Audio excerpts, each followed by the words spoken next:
What's up, dudes? It's Umnumzaan time. It's time to do a video on the Umnumzaan. I just got this recently. I got it used. It's in very good shape. A couple little scratches here and there, but that's it.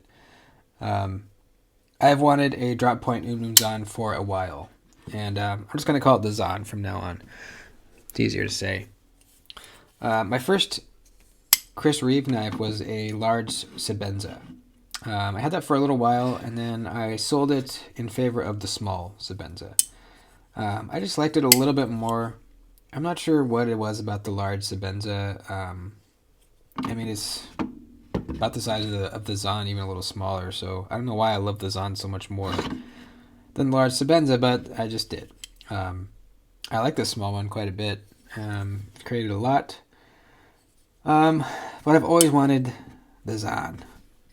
It's just cool. Ever since I checked one out a while back in the Tonto form, I started liking them a lot once I tried one. So I kind of want to review this and kind of just go over like all the cool details that the Umnumzaan has. It's kind of like the big daddy of all the Chris Reeve knives. It's kind of like the best, not the best. It's the most heavy duty one, that's for sure.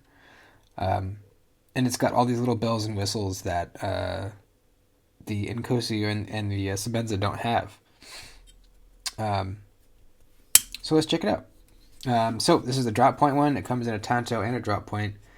I'm just more of a drop point guy.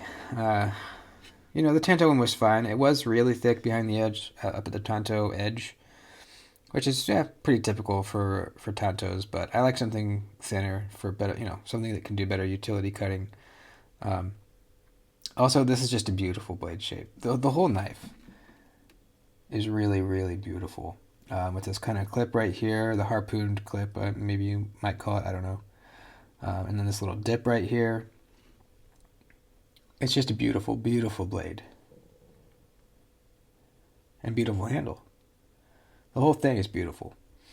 Let's go over the knife. It's a titanium frame lock, obviously. Chris Reeve invented the frame lock. He's the daddy of frame locks. And he invented this, I don't know. Rick Hinderer says that he invented this lock bar stabilizer / over travel stop. I'm not sure who put that on the knife first, though. Maybe someone in the comments could tell me.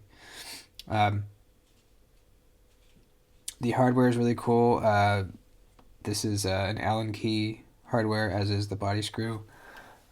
When you buy the Umnumzaan, they give you 2 Allen keys. You do need 2 on either side to loosen the pivot. And it goes really deep in there. Look at this. You got that much inside the hardware. This one's a little more shallow, but it still goes a good 1/8 inch in there. Really deep. And then same with these ones. They go almost like all the way, halfway into the hardware. That's just cool. You're never going to strip them out. The way you disengage the lock bar, we've got this kind of like little tab sticking out that gives you a really good grip on this lock bar when you're pushing it over. And you need a good grip on it because it's a very stiff, heavy lock bar. Now, there's this little like, I don't know what you call that, like a little dip carved out in there. And that creates a little bit of a sharp lip right there. When I first got the knife, I was opening and closing it a lot because I was just excited about it. And after a while, that started to annoy my thumb a little bit. Now, I have very calloused thumbs. I work in a metal shop. And even so, opening and closing this knife a lot will kind of make your fingers a little sore. But on a day-to-day basis, you're not opening and closing the knife very often, just when you need to cut something. So it's really not a problem. The Umnumzaan is not really a fidgety knife. It's satisfying to open and close, I will say that. But it's not the kind of knife that you're going to sit on your couch and, just flip over and over again. That being said, I feel like it's a bit smoother than the Sebenza the two Sebenzas that I've owned. It just feels a little smoother in the pivot. It still feels really tight. You kind of get that tight feeling as you're rolling it out, but it just feels a little smoother. You also get that really nice, very substantial, loud click as you lock the knife out. Just the strength of that lock bar, just bam, hitting over, and then also the external stops hitting in their spots also contributes to that noise. And that's one of the really cool things about the Umnumzaan is it has external stop pins. Now, maybe the other most well-known user of external stop pins is Hinderer. They also use external stop pins. You can kind of see little notches where they land in the open position on both knives. But the difference with the Umnumzaan is these studs are used as stop pins in the open position and the closed position. If you look in the inside of the knife here, there's no stop pins anywhere. They're not hidden inside the tang. There's none. There are no stop pins because these are the only stop pins. If you look down here, you can see where they hit in the closed position. Right there, there's a little white spot, and then right there. So when it's closed, it hits right here, and on the lock bar, right here. That is so cool to me. I've never seen that before. The Hinderers have stop pins right here. So in the closed position, it hits right there. And in the open position, it also uses this stop pin. So in the open position, the Hinderer might be more secure because it has 1, 2, 3 points of locked out. Actually, 4 if you include the lock bar. And the Umnumzaan has 3. I don't think that really matters, though. It's not like anything's going to happen. It's a non-issue. I just think it's cool that the stop pins are used in both positions. I just love that. I didn't even realize it until I looked inside one day and I was like, wait, where's the stop pin for the closed? Where's the closed stop pin? And there's none. That's a really cool little thing with the Zaan. Another cool little thing is this is almost a sharpened edge. This clip right here. It doesn't have like an edge, but it comes to a very fine point right here. In fact, can I cut? Hold on, let's see. Yeah, it's not really slicing the paper, but you could tell like it's pretty sharp. Obviously not compared to that kind of sharp, but it's a pretty sharp little edge back here. And I'm not sure what uses that might have, but it's cool. I like it. For, if you were stabbing something, I'm sure that would help.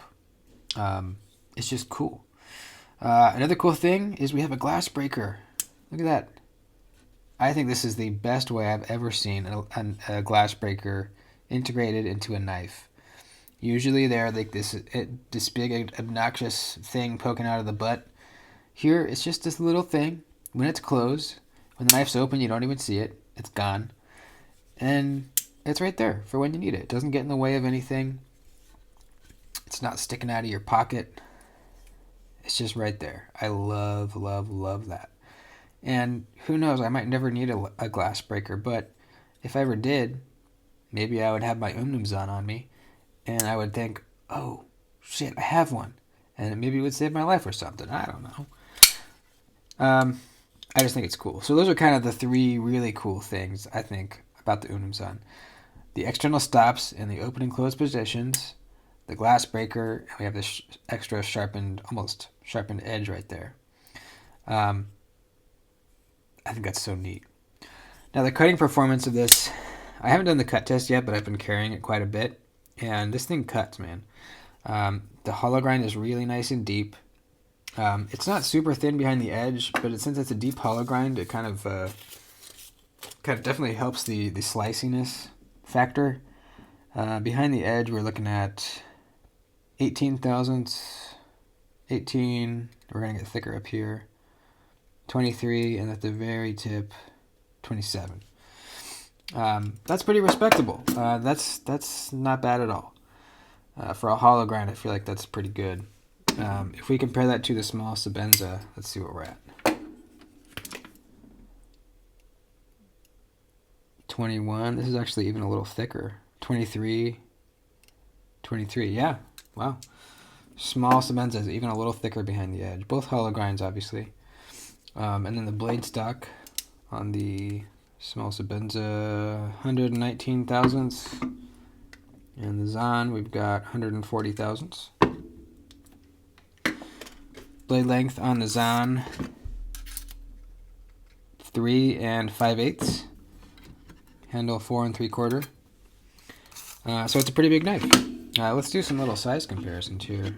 We've already had the small Sebenza out. Got the Jurassic right here. Let's do some more American-made badass work knives, right? We got the XM18, Demco 8020, which is 8020 is just slightly longer. What else? McNeese Mac 2, 3.5 inch.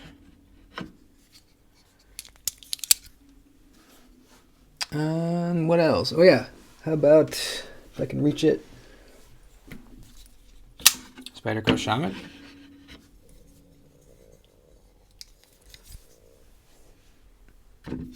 Those are some American-made bangers right there. Holy crap. So yeah, it's big. It's big. But for some reason it doesn't, I'm not one for like loving really big knives, but this one just feels good to me. I like this, man. I really like it. The ergos are very good. You do feel this a little bit. This kind of, this part of the clip's kind of raised up. However, it goes in the pocket so easy. You don't even have to look, man. This like hook part just snags your seam and it just goes right in. So love that. Also, we have the kind of the 2 pinch points of the CRK clip. You have one right there, and then this little dip right here kind of acts as another pinching point in your pocket. So it really does not come out of your pocket. In the past, when I ride my motorcycle, I've always carried the small Sebenza because this clip is so stiff and it has the 2 retaining dips right there. I just know that it's not going to fall out of my pocket. Now I might carry the Zaan a little more often too. Another thing is the finish that they use. I think it's is it the sandblasted? I don't know. I think it's the sandblasted. Picks up scratches very well. You can see on the small Sebenza we have all kinds of scratches, and I'm starting to get them on the Zaan as well. So know that this finish just picks up scratches. It's kind of like the finish on my my Lamia. It's a similar kind of thing. Just picks up scratches very easily. So if scratches bother you, keep that in mind. I think their other version, the other finish they have, what's it called? Glass Blast. I think that one might be a little more scratch resistant. It doesn't bother me, and you can always send the knife in to get a spa the spa treatment, which they offer. They do free sharpening if you want like the scratches taken out. Then they do charge. I recently just sent this off to get sharpened, and it cost me $20 in shipping, but the sharpening was free. And it's a convex edge, and it's very sharp. So you can always do that. It took about 5 weeks though to get it back. Lastly, the O-rings. This knife comes with black O-rings. You can see the little spot right for them to sit in the thumb studs. Kind of reminds me of the way TRM does it. They have O-rings on their knives too. The thing with the O-rings is it kind of deadens that really nice click that you get when you lock out the knife. I'll put them on so you can see where they at. It does make it a little more comfortable on the thumb when you're rolling it out.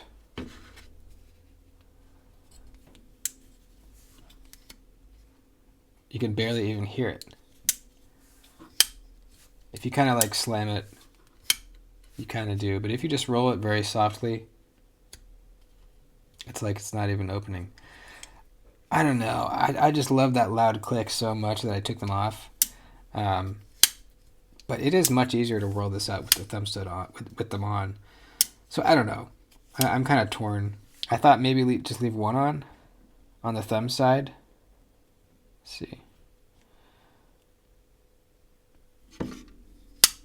Yeah, that might be a good compromise. It doesn't sound as good, but at least it's a lot more grippy and more comfortable on my thumb. So maybe I'll leave it like that. Leave that one off. So there you go, the Umnumzaan. Super, super badass knife. Now these drop points are pretty hard to get. They seem to be a little bit more rare than the Tontos. At least they've been dropping a lot of Tontos recently. And when they do drop them, they are snatched up immediately. So you might want to look secondhand. That's where I got this one. Or just be, just keep watching the drops and eventually you'll get lucky.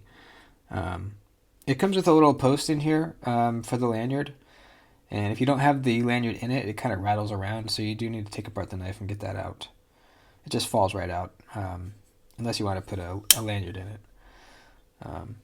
They also sell plugs, I think, for this, interestingly, which I might look into. The hole doesn't bother me, but the plug might just be another little bit of bling, Might be kind of cool.